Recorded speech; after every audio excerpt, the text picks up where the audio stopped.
hoje, na nossa reflexão sobre o nosso grande patriarca São José, fazemos mais uma pergunta. Quando morreu São José? Onde? Como morreu São José?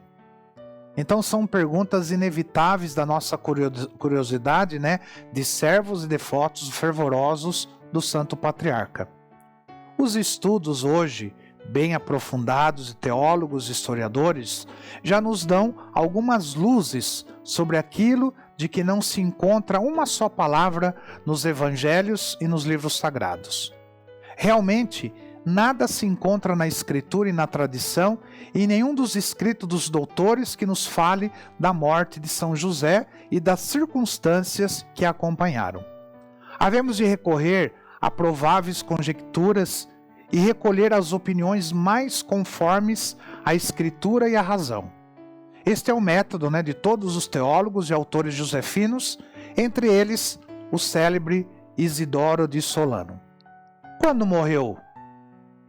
Os autores não estão de acordo. Santo Epifânio diz ter sido mais ou menos depois que Jesus completou os 12 anos. E a razão que dá é do silêncio do Evangelho sobre São José depois do encontro de Jesus no templo. Outros dizem ter morrido durante a vida pública de Jesus e o provam com as palavras de São Mateus: não é ele o filho do carpinteiro?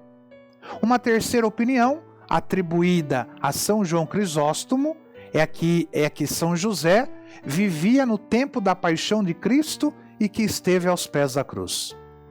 A opinião finalmente mais aceita, provável e racional, admitida pela maioria dos autores, como São Jerônimo, São Bernardino de Sena, São Boaventura, Gerson, Soares e outros, é que o santo esposo de Maria morreu depois do batismo de Jesus e antes das bodas de Caná, nos primeiros dias da vida pública do Salvador. Examinemos cada uma dessas opiniões. Não há fundamento para a gente aceitar a opinião de Santo Epifânio. A missão de São José era o guarda e nutrício do Verbo encarnado, fidelíssimo esposo de Maria e seu amparo.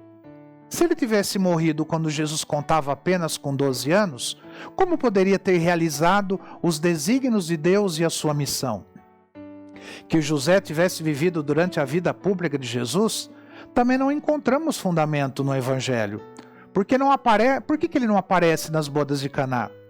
Se Jesus lá estava com Maria, sua mãe, por que o esposo santíssimo da Virgem não haveria de ser convidado? Os judeus dirão certa vez de Jesus: eis que tua mãe e teus irmãos te aguardam lá fora. Por que não se referem a São José? Esse absoluto silêncio dos evangelistas, que tantas vezes referiram a José na infância de Jesus, não é significativo?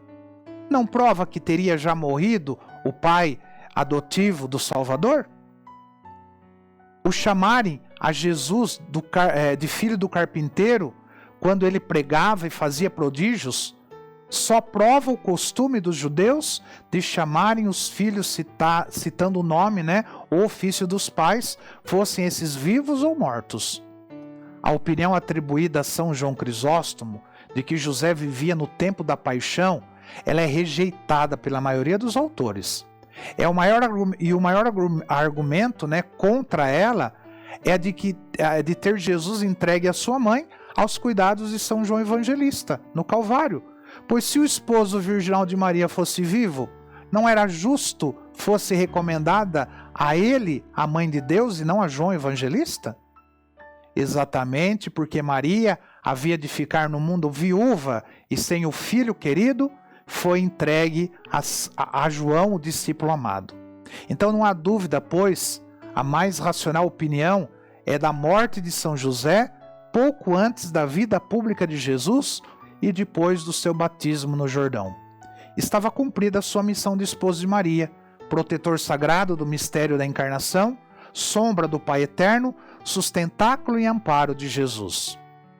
Esta é a sentença que subscrevo e sustento, diz e prova o mais erudito, profundo autor e teólogo josefino, o cardeal Vives e Tuto, em sua obra monumental, a Suma Josefina. Rogai por nós, glorioso São José, para que sejamos dignos das promessas de Cristo. Amém. Que o Senhor te abençoe, em nome do Pai, do Filho e do Espírito Santo. Amém.